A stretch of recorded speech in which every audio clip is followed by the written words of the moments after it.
Testing, testing. Testing, testing. Testing.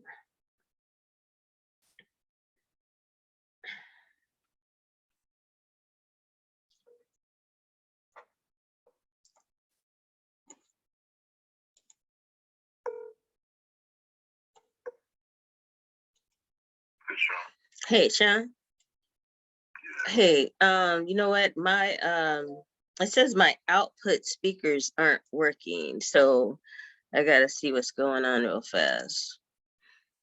I gotta go. I guess I gotta go in control panel. Let me try to see what's going on. And then as soon as I can fix it, I will call you right back. Okay, well, you know what? Go ahead, I'm gonna mute you, and then I wanna see if I can hear you first, okay? Because I gotta fix this. Okay, bye.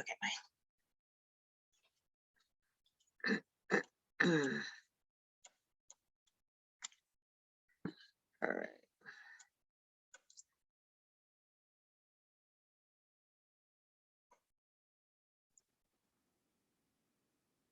Oh. Ready? Hold on. No, not yet. Good afternoon. Good afternoon. This is Georgette Dilworth, I Rise by Jet Notary Services. I have Mr. Shawn Cofield. Did I say it right? That's correct. How you doing today? I'm doing fine. How are you? I'm good. I'm good. I saw this interview with him, and so I wanted to get in touch with him so I could talk to him myself, bring forth some information on the Ron world. He's the Ron guru, and so I have some questions. I'm gonna shoot off the hip. So, just introduce yourself. Tell us about your company. My name's Shawn Cofield. I actually don't have a company. I just I do it individual. I've had businesses before, but when I first got into the whole Ron, I wasn't sure if it was gonna last. So I said, let me just do it under my my regular social. And then from that point on, like it's probably time to set it up now because we're we're in year 2. But in the beginning, you try to keep your costs down and just make sure things are consistent first. I'm always big on that versus trying to spend all this money, getting all qualified, and you just sitting there broke. You want to make sure it works. Right, exactly. I'd rather have that problem. That's a good problem to have when the money's coming in, but now you need to get it official. Okay. So tell me, how did you actually get started in the Ron world, and how did you even know about it? So in the beginning, I was working a 9 to 5 like everybody else. I'm my past is IT and computers and stuff. So at one point, I kind of had my foot, one foot in, one foot out. I was dealing with a family emergency, and then you start hitting that that second wave of your life. I'm like, okay, what do I really want to do with the rest of my life? I was good at computers, but I didn't love it. It shocks a lot of people to know that because of how well I did and what I'm known for, even in that world. But I never loved it. They just paid me a lot of money to do it, so it was easy. It was an easy decision to make. And then I said, okay, I need to figure out what's going to be sustain my income, because again, IT world pays pretty good. 2, recession proof, if there is such a thing, but as close as possible to get there. So I got it. I've always been curious about real estate, even as a kid. I even kind of regret not diving into that when I was younger, but I just didn't know any better. I'm not a salesman, so I didn't like that part of it. So I studied every aspect of the real estate world when it comes to being an agent, buying, flipping, wholesaling, restoration, rental property. And I just, said, okay, I analyzed all those situations, and I ran across a thing called BPOs, which stands for broker priced opinions, but you have to have a real estate license. So I studied for my real estate license, but again, that takes focus. It takes time. It's not a a 5-minute thing. Right. As I was doing that, I stumbled across the video about notary business. My mom's a notary, and I was like, well, let me see what's going on. I didn't even, I'm thinking old school. It's $5, $10. I said, there's no way people are living off of this. So I was kind of in the world already, familiar with the whole notarization world, but I just didn't, take it seriously. I had a conversation with my mom, but she wasn't aware of the next level. She was like, yeah, I do stamps, and I stamp people's documents, and I keep it pushing. Okay. So after doing some research on my own, checking out, websites like the NNA, and I started seeing a whole new world of what was going on. I watched this guy's video. He had a big seminar. They try to pull you in and then take all your money. And I was like, let me try to figure it out. So once I figured it out, I said, okay, signing agent, this whole signing a house, that made sense to me in the real estate world because it checked the boxes. I'm a middleman. I'm not a buyer. I'm not a seller. I don't have to worry about the markets going up and down. Everybody has to come to me. That made sense to me. So I started down that path. I noticed, wow, there's a lot of startup costs. You have to do, the printers, the paper, and all the little things that go with it. And I was like, all right, the traveling, because I'm in IT. I was used to sitting on my butt, in front of a computer, but I was like, I got to do what I got to do. Exactly. And even with the BPO stuff, it was the same thing. You had to travel house to house, but anyway. So once I did that a few times, to be honest, everybody asked me that question, how did I come across the Ron? And I really don't remember. I need to think back, but I just don't remember how I came across the remote side of it. But the minute they said remote, it all clicked for me because I'm IT. And I was like, yeah, this is my world now. We're back into my world. So I did the research and got my commission. I think I got my commission at the peak of the pandemic.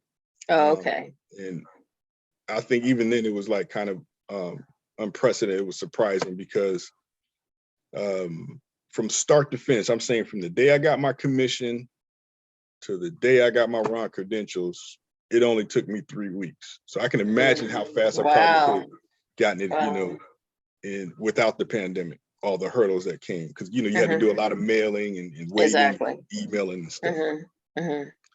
So once that was going, then I had fear factor and confidence issues because I didn't mess with it for like 2 months after I got all my credentials. I was like, I just didn't know. And the reason why is because of the whole platform ignorance. So and I have a question. When you say fear, was it fear of going to different places or fear of just getting started? No, it was, well, I didn't have a fear. Let's make sure I'm staying on track because my mind will wander while we're talking. So keep me on course. The fear factor, as far as going to house to sign, I didn't have one. It was when I reached the Ron point of, because I started thinking of the downside, like, okay, I gotta keep up with all this, printer and paper stuff, and then wear and tear on your car. They're not paying for any kind of insurance if you get into a wreck. The whole signing service world is rough in the beginning. You basically, it's a loss leader. You have to go and pay your dues, and then if you land on a title company, then you start making up for all that time you put in. But it can be a struggle. And I was like, there's got to be a better way. So so when I ran to the whole Ron situation, I was like, okay, this makes sense. But there was no information out there, and I thought I was late to the party. So I was asking everybody, reaching out. I even had a whole conversation with the NNA customer service reps, and they were like, you know more than we do about this. I was tripping. I was like, okay. So from there on, the gap wasn't scary to me because I'm used to dealing with those kind of troubleshooting issues from the IT world. You got to figure this. Sometimes there's nothing, nobody knows. You got to kind of figure out, put your pieces together and come up with a solution. So that's what I did. I will say, because I had that previous IT knowledge, I might have had a slight advantage, not as much, but a slight advantage of not being scared of technology. I'm used to computer, used to a smartphone. I'm used to platforms. We were already using Zoom and some of the other stuff like 5 years ahead of the pandemic. Okay. It's like, okay, remote to me was not a thing. I've been doing that since 1998. So it wasn't a new phenomenon for me. So after that, I just I did the first I did the simulation. The funny thing is, because of training, so I had to simulate on myself. I had nobody to help me. So when I got on the Ron platform, I had to like pretend I'm the customer and the signer. I mean the notary and the signer. I'm using 2 different devices. I got my phone in one room so the echoes don't go through. And I'm sending myself an invite and I'm putting all the information in, and then, I run to the other room, sign the document, and then run back and notarize it. And then once I did the first time, I was like, okay, this works. Okay. So when you did the first one, who was it with, if you can tell that? You mean my first real live? Right. That was with Notarize. Okay. Okay. All right. And so once you did the first one, you felt like, okay, I can do this. Yeah, because like I said, I kind of procrastinated for like 2 months, and I said, I got to do something now. I wasn't really working in the corporate world anymore. Okay. I was fine, but I just like I'm the type of person I like to be prepared. I didn't want to wait till like your back's against the wall, running out of money, and I said, let me go ahead and get into act like I got a fire drill right now. So that's what I did. I jumped in, and they gave you training a little bit. My training compared to what they do now is totally different. They were even in their infancy stages. Okay. And one day I just woke up and said, I got to do this. So I woke up, turned the computer on, logged in, took my first call. My first call was horrible. It took me an hour plus to do it. Is that because you were just trying to figure out like where to place stuff and it was all of that? Place stuff. The customer had there was a language barrier. They were speaking like half Russian. Okay. They were on a cell phone back connection. Okay. Yeah, and the average call usually takes about 5-10 minutes on Notarize. Okay. So my first one to be an hour was crazy, but I learned everything possible off that one call, and then from there I just took off because I had every issue that I could ever run into on that first call. And that's good. And then you was prepared for all of the other Ron service. Okay. So if I can go back a little bit, the process of becoming a Ron, can you talk about that? Sure. Like, so on the basic level, the first thing you have to do is become a commissioned notary. Public, right? Okay. Once you get your paperwork, and this is all relevant to the state of Virginia, but I'll try to expand a little bit because I trained so many notaries in different states. There's different processes and paths to go through. But Virginia, for the most part, you come a commissioned notary, fill out the application, turn it in, pay the money. They'll come back with your certificate, and they'll let you know congratulations. Then you have to do step 2, which is apply again with your Ron. For your Ron credentials. And then the credentials is the part that a lot of people miss because they don't realize you got to have your certificate and your seal, your digital seal. And then you turn that in. And then turning it in is like a test. That's the test that Virginia wants to know. They say, if you can do this, we pass you and you qualify as a Ron. So and you think you're ready, right? Right. The first time I did it, I failed it. I didn't turn it in correctly. The cool thing is they don't take your money. They just like, all right, get yourself together and turn it back in. So I got it correct, turned it in, and then boom, from there, you're qualified as a Ron. So the next step was, all right, Ron companies, we have a list. We have a starter list. And this is where it differs between state to state. Some states say we have this qualified list of Ron platforms and you cannot deviate from the list. Others will say, here's a starter kit. Best of luck to you. And then, feel free to search for any other ones. That's how Virginia was. We just happened to be in one of the, and Virginia, happened to be the first Ron state in the nation. So that worked out. Notary was on the list at first. I applied for Notary Cam. They rejected me because they back then you had to have a year's worth of experience. And then I went to Notarize, filled it out, they accepted, and then from there I just gained my experience and took off. Okay. And so so once you started doing Notarize, did you start to seek out other platforms and start doing runs for other companies? How did you start the process with now? I guess you're doing it for attorneys and also title companies. So can you explain that process?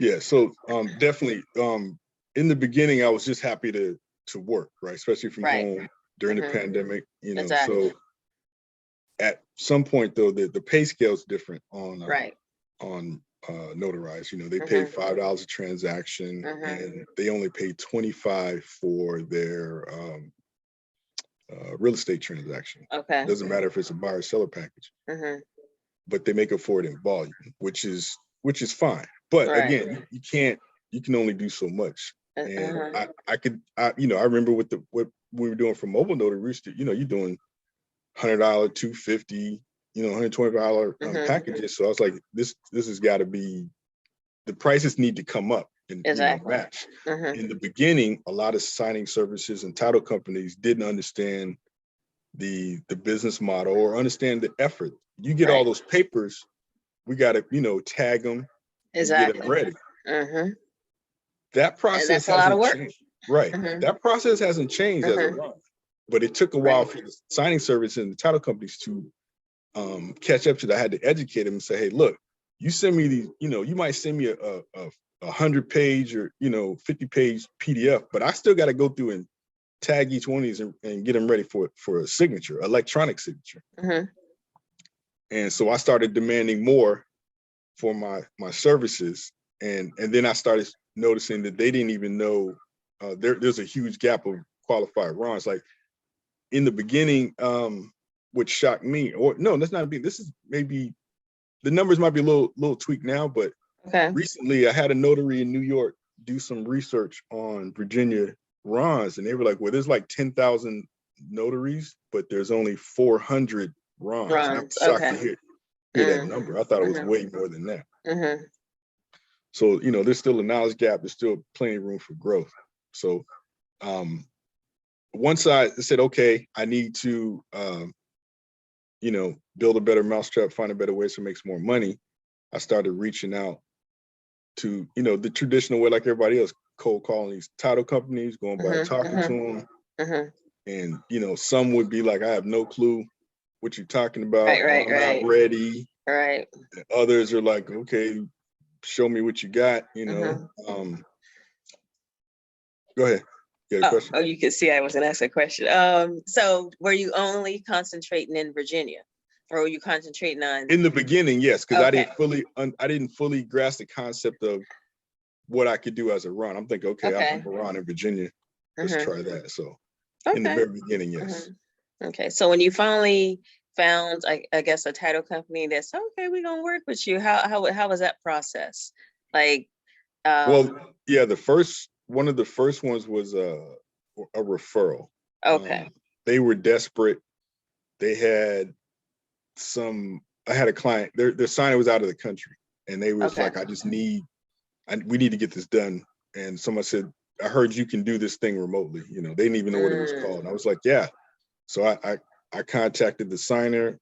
And by then, I had a lot of experience with doing closings and Ron stuff with between Notarize. So I contacted the signer. We set up, I gave him a quick education what was going on, and then we knocked it out in like, I don't know, 15, 20 minutes. Okay. And I got go ahead, sorry. No, I was saying I got paid the same rate I would have if I was, driving all over creation to get that. Okay. So once you did the first one, did that company basically start using you over? Yeah, they were blown away. I started getting calls from other notaries in their in-house the title company, I started to get calls from the title company directly. Like, they were like, how did you do this? This is amazing. And then like, okay, from now on, you are dedicated Ron closer. It's like, cool. And that was kind of the frustrating part, because they would only call me when it was out of state or out of the country. And I'm like, I can do this locally, y'all. Come on. Right. So that was a frustrating. I kept trying to, so I had to move on to find another one that was more frequent, because they only would call me if it was out of the country. Okay. Some weird situation. Right. Yeah. And I just want to interject. I did work for Notary Cam, and we did deal with quite a lot of people who were out of state in different countries. And so, you do have instances where they actually had to bring on, sometimes you have somebody who can interpret. They allow that? Yeah, believe it or not. And so I would say almost 99% of the Ron transactions was with foreign individuals. Now, was this in the beginning? Because that's technically not legal under the notary our handbook. We can't, as a Virginian. Yeah, they did it. Notary Cam. Wow. Yeah. Because I deal with that all the time. And so let me ask you. So let me say this. They could understand what I'm saying, but maybe they may have had like broken English where it wasn't as, fluent. So it was more or less like someone kind of to help them along. So this wasn't a full-blown translation. Right. So it was more or less just kind of like, if you can speak a little bit, then, we can kind of guide you along. So they could understand everything, but it was almost like maybe just, I could say, a language barrier then. So then what about, I'm assuming these were clients that used to live in the US at some point, or no? Some of them, yes. So they got past the KBA and all that? Oh yeah. Okay. But see, the thing is, like, a lot of times, if they're dealing with, say there's an individual dealing with someone in a different state, they always sent them to Virginia notaries because of the flexibilities that we had. And so we were slammed with work all the time. Yeah, I know in the very beginning, they had, there was a loophole where if you had two, is it the credible witness? Or exactly. And you could kind of get away with the, and even as far as KBA. Now that law has since been updated. Right. And you have to do KBA, but the interpretation, because I run into a lot of clients in China. Okay. And I'm having I was having a problem at first. And there's a couple of companies out there that actually they're doing the same thing. NotaryCam was one of them, but there was another one where same thing. Somehow they were getting around this whole language barrier thing with interpreters. And I was like, I emailed the Secretary of State and asked, hey, is this possible? They're never really. They didn't give you no answer, huh? Right. They're always vague. I did the same exact thing, and you never really get a true. Yeah, they told me, oh, this is a legal matter. You need to speak to an attorney. So I spoke to an attorney, because I was supporting law firms anyway. Okay, right. And he was like, well, I don't know how to answer this either. He said, yeah, and you know what? I think that as things come up, I think then they look at it and they have to respond. But yeah, I found that happened quite a lot with that platform.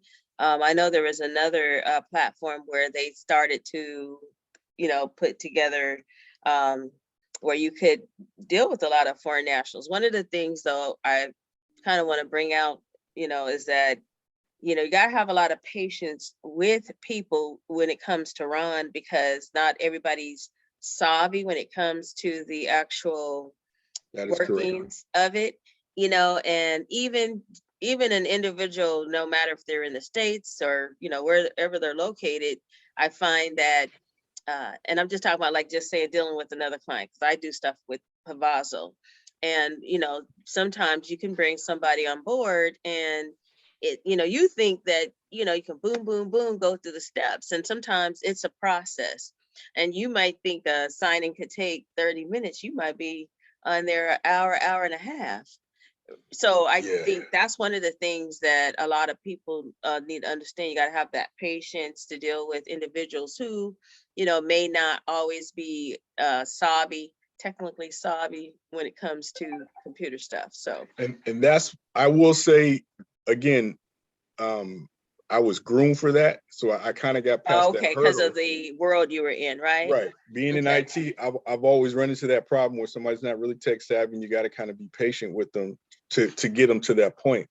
So I totally agree with what you're saying. Right. And I will tell any novice who, if you have one person that's tech savvy and they can get through it, fine, it's going to work out eventually.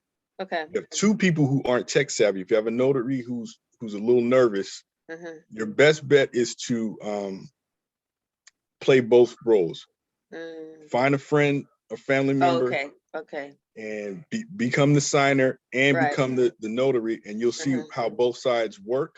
And then that will help you bridge the gap when you're dealing with somebody who's not as technical. Because the two main issues you're going to run into is audio and video whenever you're dealing with the signing remotely.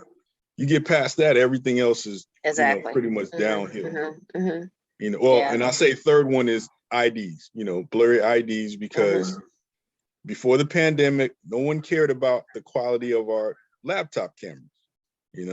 Now that the pandemic is hit, and especially in the notary world, you got to have that clear ID, and it's a pain in the butt when they're doing this to the camera. It's not working. But obviously, our phones have always had high quality cameras, so a lot of the first generation ROM platforms weren't ready for it. The second ones that came out, they started defaulting your ID check with your phone. So that helps a lot, where they send a text message, you do the code, the security code, and then you do a screenshot of your driver's license or passport, and then you send it back through the platform. That helped a lot. And then I even with Notarize, I would have to sit in the meetings and tell them, hey, look, stop defaulting the first stage, the first step with the laptop. Change that to your phone first, because I'm stuck on a call a half an hour before we even got started with the notarization, because I'm doing troubleshooting.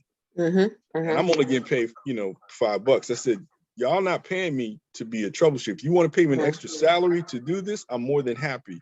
But until that day comes, flip that around. And then I was even trying to tell them, you need to even have a staging crew where they get all that ready. So by the time they come to me, it's just a service. It's not fair that I'm getting stuck with this call. An hour and a half later, it's 5 hours. Right.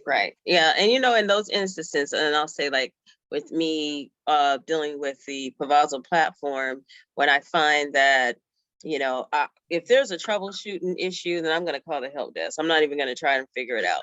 And of course, with that time, then I'm going to go back to the person that, signed that to me and let them know this is how much time it took. So, a little bit more money. So, but it works, and it's been going really good for me.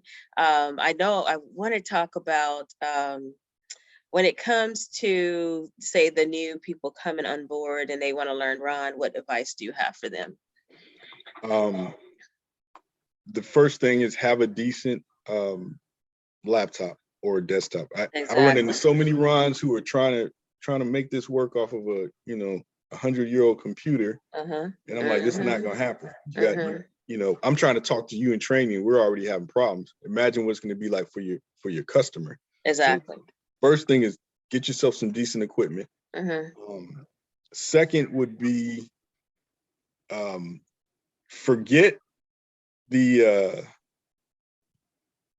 don't get caught up and overwhelmed by, again, the technology. At the end of the day, a notary is a notary is a notary. And I tell them, study your handbook, master your craft first.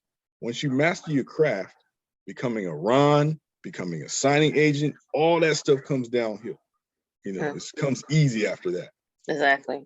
So that's probably the one of the major things from an equipment standpoint.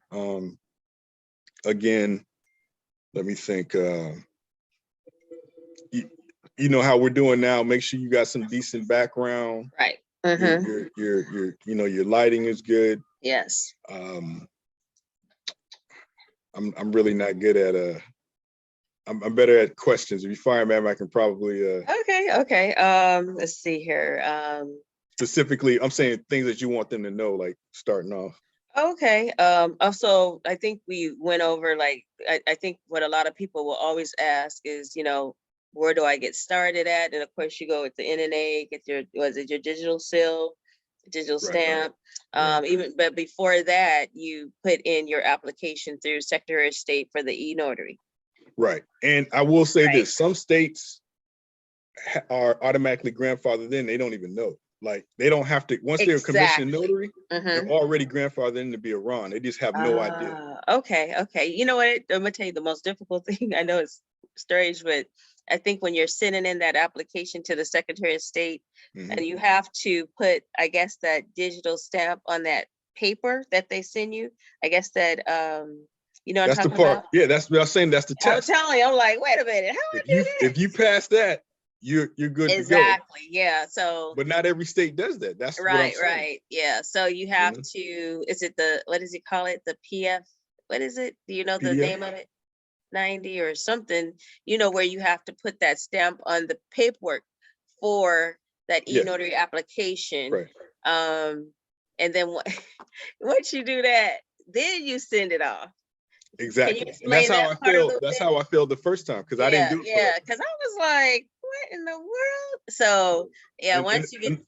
Another thing I want to say with application that it seems to stump people when they're first becoming a RON, they get caught up on the line where it says, well, what RON platform you're working for? And they're like, I don't even know. So what some states, they just want a name on there just to get through the application. They're not doing any background check. They're not calling them, say, hey, does this person work for Notary Cam or whatever. Other states are saying you have to go sign up first with the RON platform, and then I guess they, whatever proof they have that they're a part of that company, bring that back to the application and then turn it in. Every state is different. There's no cookie cutter for any of this when it comes to becoming a RON. Exactly. And then you have what they call, are you familiar with the REN states? Yes. Right. That's a whole nother world of problems that, most notaries don't realize or understand. Right. Do you want to cover that a little bit? REN stands for Remote Ink Notarization. And it's basically, it's a hybrid stage between a regular notary and a full-blown RON. Some states weren't ready to do the equipment and the full certification. So just like me and you are talking right now, they get on Zoom, they got on a Zoom call, then they're grabbing a piece of paper, signing it in front of you, and then they're going to email it, or they're going to snail mail it, and they have like X amount of days to do this. Exactly. And I think Amrock does a lot of the hybrids. I do the regular ones for them. I also do a lot of the hybrids. Right. And see that's so people always ask me about platform quality and technology. That's first generation. It's like, you're passing the document back and forth. Second generation is everything is real time. There's no passing back and forth. Exactly. And I like that a lot better. That's why I don't work with Pavaso as much. I think in the beginning, Notary Cam was like that a little bit, right? Or they were always, no, Notary Cam everything was basically real time. Where you're I'm thinking of another one. I know there's another company out there that was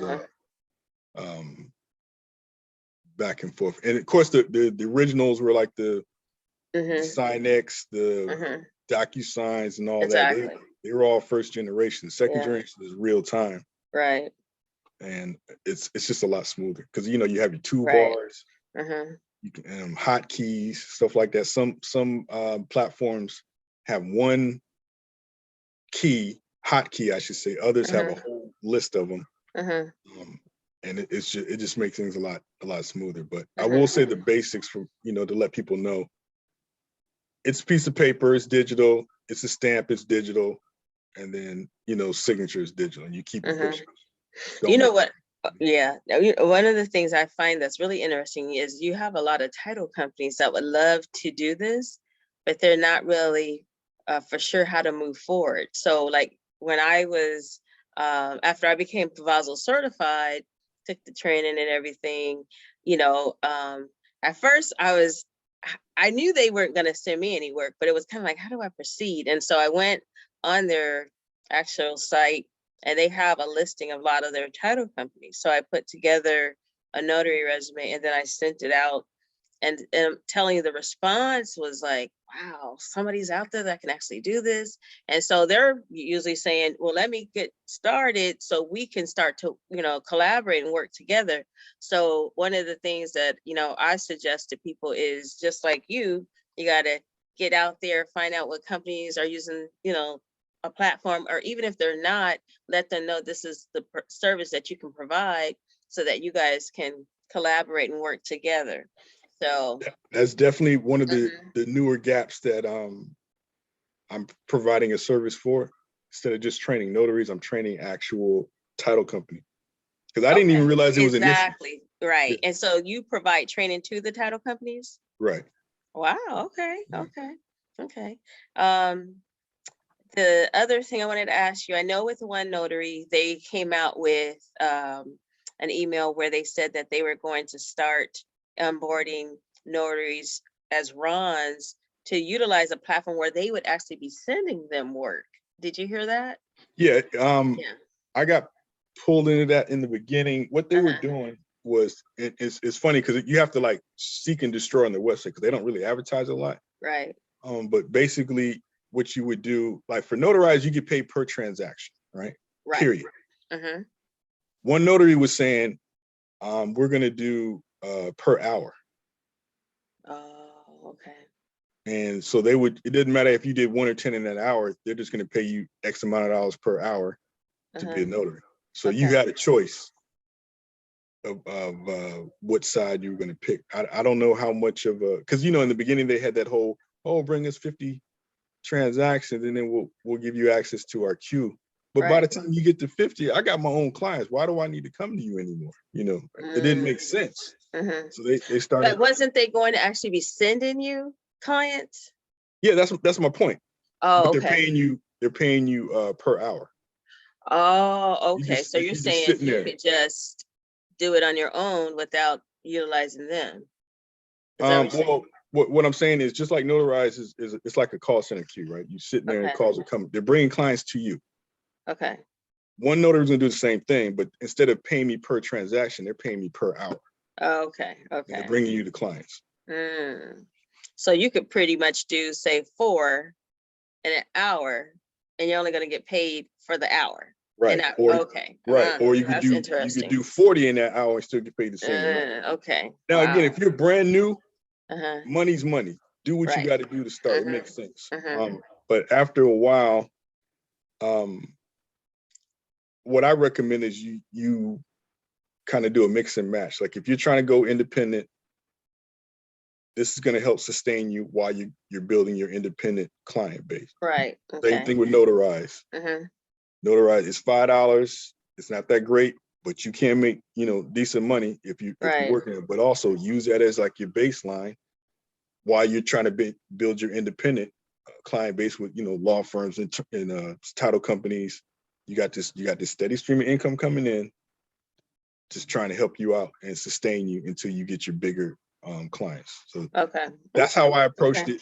Right. When I did Notarize, I knew it wasn't my end all or my last stop, but it kept me going, kept the lights on. Okay. So as time is winding down, is there anything you would like to add? You can give your information, and so, you know, people know how to find you. If you want to find me for, I have a Calendly link. I don't even remember the name. I'm sorry, I didn't prepare for it. We'll put it in the comments section. But basically, if any notaries who are transitioning from mobile notary want to get into RON, or they have their RON credentials and they don't know what to do next. New Jersey's opening up, so I'm getting a lot of business from New Jersey right now because there are a lot of RONs who are like, okay, I'm qualified, but now what do I do? Whichever stage you're in, just reach out to me, and you can book an appointment on my calendar, and I'm happy to train you. Okay, and so you want to talk I'm about gonna, when apostille I stuff? upload the information, I will put in the information for people to find you. So you do the RON training. Is there any other trainings that you do? Apostille. Okay. All and right. also I do some light notary newbie stuff. Some people are brand new and they don't have any experience just being a regular notary. So I kind of touch on that, the basics, but I mainly specialize in RON, becoming a RON platforms, marketing and promoting yourself. Right. Apostille at this point. Yeah. All right. And so with what you're doing, you have been able to basically transition totally into the world of notarization, remote online notarization. You don't even have to do that other job no more. I'm a full-time RON ever since the pandemic. Okay, so so you guys heard it. I know there's many people who are thinking about transitioning, from their 9 to 5 into the world of the notary world. So it's possible, it can happen, and sometimes you just have to take that leap of faith and believe that you're going to be all right. I've been doing it now, I think maybe 2.5 years.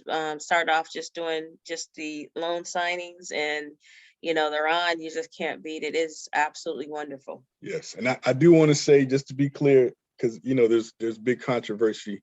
Mobile notaries are not going away. There's room for everybody.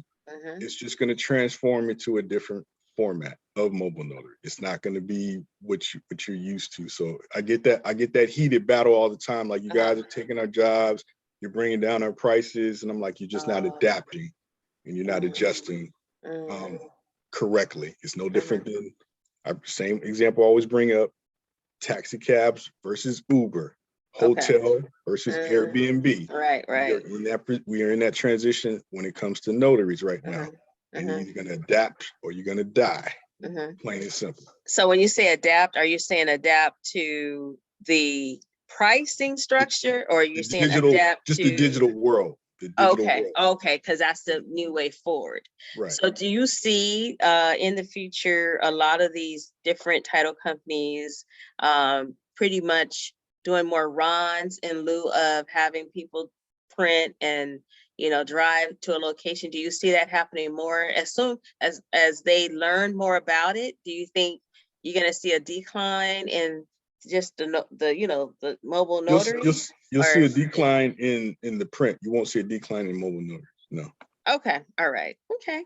All right. So we heard it from Mr. Shawn Cofield. And like I said, this will be uploaded to YouTube with his information. And I thank you so much for taking time out of your day to have this interview with me. I know we had to make a little bit of adjustments, but very welcome. Thank you so much. I think it gives a lot of people hope. There's a lot of people kind of straddling the fence, on saying, I'm so tired of this 9 to 5. Do I just, do this? And sometimes you just gotta go for it, And so I'm glad that it's worked out for you. And the most important thing I think people have to remember, you still have to always market, you still have to promote your business, whether you're doing it with social media. So we'll talk again. I appreciate you. All right. And you have a wonderful day. Okay. All right. Bye-bye. Bye-bye. Okay, so do have a couple more questions. Want to ask you, what happens when you're dealing with a foreign international and the one notary platform? What is the process for you to be able to still be able to do that transaction? So they have to get a power of attorney signed, and then what happens is that, just like the name of the document says, you're transferring power to somebody else. So somebody else in the U.S. is going to be qualified to do the signing of the real estate transaction. And then, of course, obviously they're in the U.S., we can get on the platform past the KBA. But see, there's two, the power of attorney forks. One, if they get it signed and within a U.S. attorney or the embassy, no problem, right? But if they have to get it signed by a foreign attorney, now the apostille world comes in. If the title company or whoever in the U.S. Now this is just doing a RON signing, right? Okay, so okay, so now I'm gonna go back over this slowly so we all get this. So you have a person that's a foreign international or individual. Right. They need a signing. Right. And so they come, the attorney firm comes to you, they need you to do this signing. The first thing you're gonna ask is they need to do a power of attorney, right? That was the solution. I had an actual law firm come to me and say, how do we get around this? And I said, well, you got to do a power of attorney on that, on the property itself, the real estate property. Okay. So transfer power of attorney. And transfer that to an individual in the US. Right. Okay. Or not even in the US, just somebody who has US, history, so they can pass the KBA, because that person could also be sitting there with them in the same room. Like, one person's foreign, can't pass, one person is US and can pass. They want to do a power of attorney between each other. That's on them, right? So when you're doing that transaction, everybody's on the call? Even no, just it can be whatever scenario. Sometimes it's just the foreign and the qualified person. Let's call them qualified, unqualified. Okay. Both of them could be on the call. Okay. Or sometimes once they do the paperwork, it's just the qualified person, and then they're on the call with me. And so I have all the real estate documents, and I have that power of attorney on there as well. Wow. That document. That is a smooth process. All right. There's a second step, is when they sign it with maybe a foreign attorney. Okay. So therefore, now you're getting into the jurisdiction of country to country, which is the whole birth of the apostille process. Because now the title company or the mortgage company be like, are we going to trust this document from this foreign entity, foreign lawyer, and say this is valid legal? If they're going to do that, that's on them. If they say, no, we need further assurance and confirmation, now they got to get that document apostille. You see what I'm saying? So once you get it apostille, then you're saying you can move forward and do the signing. Exactly. Really? Exactly. So now when you did that, did you have to go back through Secretary of State and explain this is what you're doing and that's okay? Or, I mean, what was that process? No, see, that's part of the next level apostille game that most don't handle. It's not frequent. It's good money, but it's a headache. Right. You got apostilles about the origin, right? Right. So can I interject real fast? Go ahead. Okay. So, but in my mind right now, I'm still thinking you're doing a Ron signing, correct? Yeah. Okay, and so you're dealing with this foreign international. I'm trying to take step by step because I know people gonna have questions on this part. And so you get it apostilled in Virginia. No. I'm sorry, in the foreign country. Right. Okay, so it's apostilled, and then it comes back to you. And I guess whoever you're dealing with, the signing company, correct? Right. Okay, and then from there, now you're going to do this signing, and it's going to be with what? Is it that person who's going to be on the phone, or is it going to be somebody from the U.S.? Whoever they transfer power to is who I'm going to be on the signing, remote signing. That's interesting. Wow. Yeah. So that's almost like high level stuff. Yeah. Wow. Yeah. But again, that's what I was saying. You run into those what do I do situations. My troubleshooting background in IT is what helped me. All right, I got to figure this out because no one else is doing it. No one else has come across this problem. What do we do? Okay. So I came up with that. That's really interesting. So that might really answer the question that I had, because that's one of the things you run into all the time is you got these title companies wanting to deal with someone in a different country. Mm-hmm. And so now, do you do training on that? Well, it's not specifically because it's kind of a one-time statement. Like once I tell you, they're like, oh, okay, I get it. Now, because remember, I'm not responsible for what's going on the back end. Like, they're getting the two paperwork together, they're signing power of attorney, then they're passing over to the title company. That's not what I'm doing. When it's done, they come to me and say, now we're ready to sign. We have transfer ownership, transfer power of this property. We have the power of the apostille ready to go. We've approved it.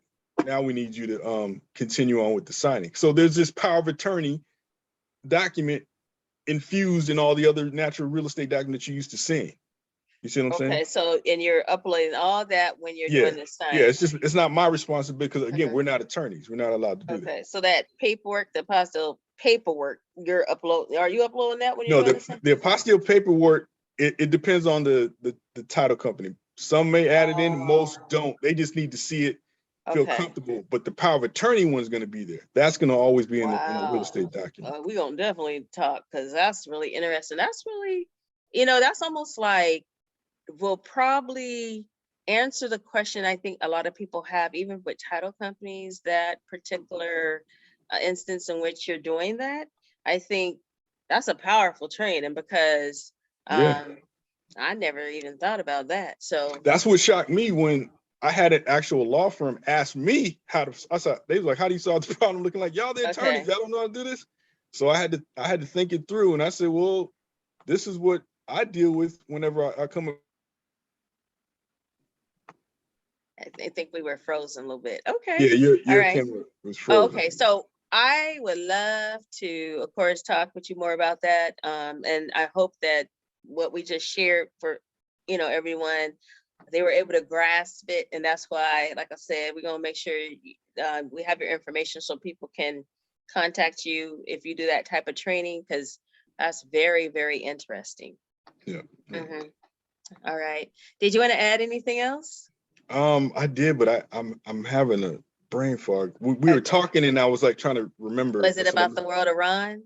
Yeah, it was definitely Ron. It was related to what we were talking about with this process. I apologize. It's escaped me now. I must just say this, and I always want to reiterate that people got to just jump out there and be comfortable. I find that a lot of people, even when they begin the journey of being a loan signing agent, it's a little, it could be kind of intimidating as some people, because now you're in front of someone, you got to talk. And one of the things, and I want to share this, especially for the women going out to a lot of these homes, you just always want to share your location when you're going to a signing with somebody. They pack it. I know women that pack heat. Yeah, but I know they say you're not supposed to, when you go into these signs, some people, I'm gonna be honest, they may have some names, whatever, but just for me, there's times you may go to a signing and it could be in a remote area. I don't care where it is. Just let somebody know where you are, because, you just got to be safe. And that's one of the things. Anytime I'm going somewhere, I'm always going to send my location so everybody knows where I am. And then, even when you're done, just, I'm done. We just got to be safe in this world of notarization.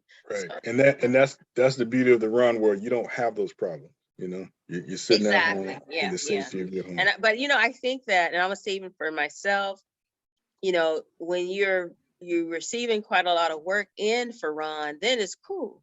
But there's times where some people may not be receiving that Ron work all the time. And that's one of the things maybe we can do, and I know because we've already gone to an hour, we can talk again about really the marketing piece and the promotion piece and how, to get the information out there. But I don't want to keep talking because I know people be like, oh, they're still talking. But I thank you so much for, like I said, taking time out to talk. And, we just wanted to put that other information in there. And that was even interesting for me because I didn't even know we could do that. So with that being said, go ahead and give them your information one more time. I'll tell you what, because I don't remember the site. If you email me, it's Shawn Cofield at gmail.com. But when you spell the Shawn, there's only one N between Shawn and Notary. So it's shawnotarycofield at gmail.com. We'll put this stuff in the comments. And then Cofield is Cofield? Correct. All right. You guys have it. And so we will definitely be doing another session where we can talk a little bit more about the marketing and the promotion piece. Yeah, I will. Let me give my website too. I'm terrible at this stuff. All right. It's apostille. Hold on, I gotta even look at that. This is embarrassing. It's okay. My own website. ApostilLnotaryPublic.net. Apostille Notary. Public.net. All right. Okay. All right. And so I will make sure I put all that information on. All right. Well, you have a really good day. And this is some really good information, even for me. I'm definitely going to be calling you, get some more information on how to do that last part. Cause I'm like, what? So yeah. Okay. Well, you have a good evening. Okay. You too. Thank you so much. Bye-bye. All right. Bye-bye.